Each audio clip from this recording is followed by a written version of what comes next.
He studied economics, took business classes, quoted Adam Smith, but in the end, Stringer Bell still died in a vacant.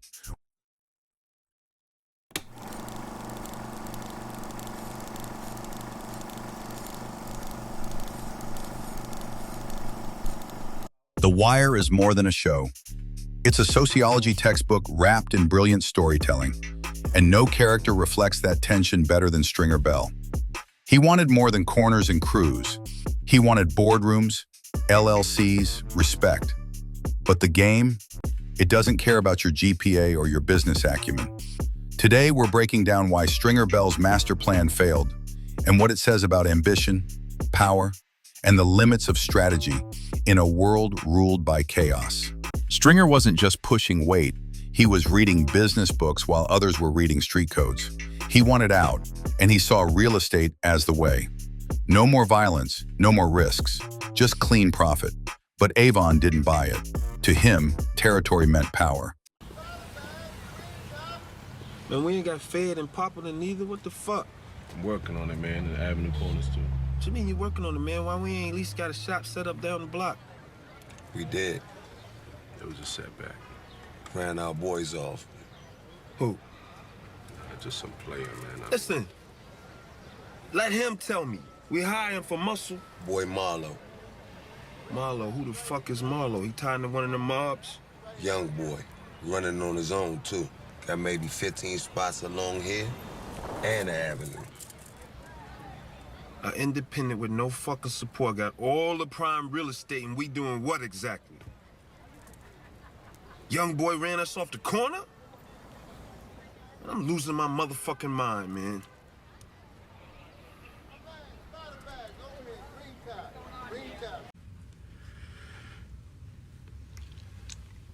Yeah, I ain't no suit-wearing businessman like you. You know, I'm just a gangster, I suppose. And I want my corners.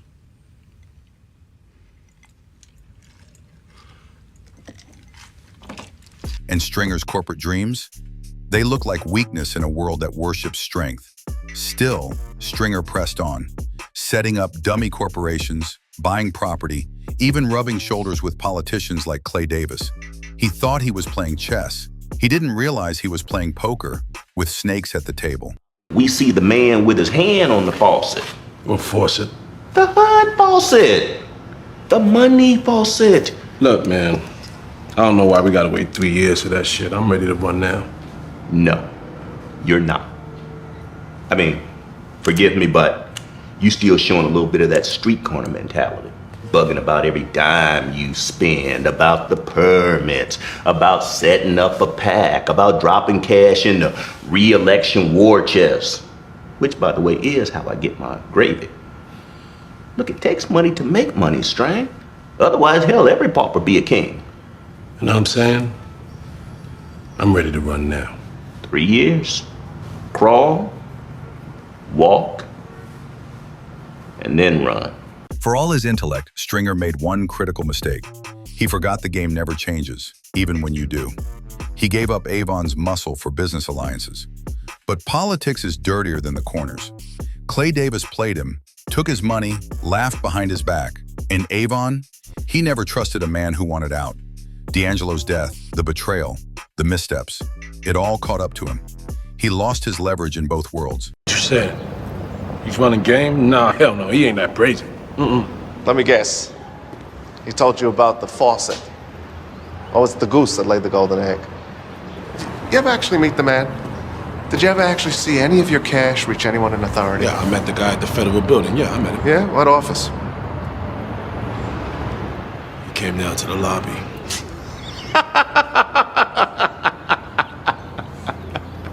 He rain made you.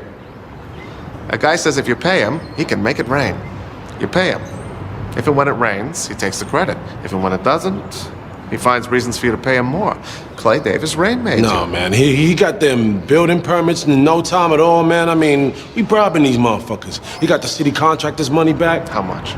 $35,000 so far. $250,000 you gave him. For bribing the motherfuckers. There are no bribes. Oh, Oh, I can see it all clearly now. Between you and them subcontractors and that motherfucking politician, y'all had me in a spin, right? Mr. Bell, I don't know. Little man! We gonna get all this shit sorted out. And hey, if the shit don't come up right, one way or another, you gonna pay for this shit.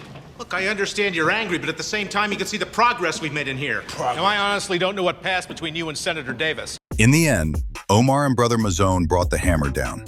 Not because Stringer was weak, but because the game is merciless. It punishes those who try to outthink it without truly understanding it. Stringer Bell died trying to be something more.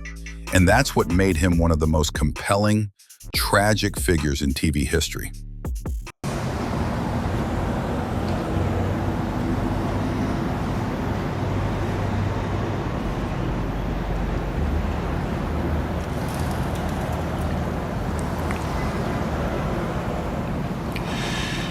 It seemed like I can't say nothing to change your minds.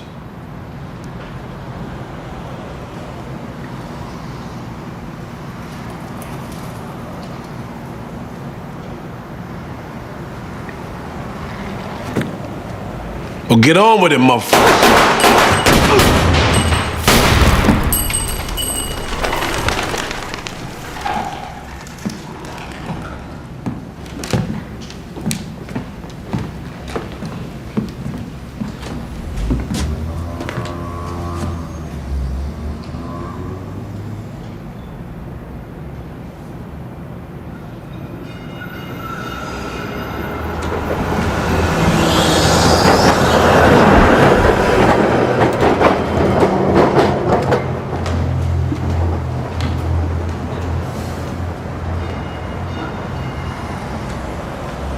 Stringer Bell wasn't just a drug dealer.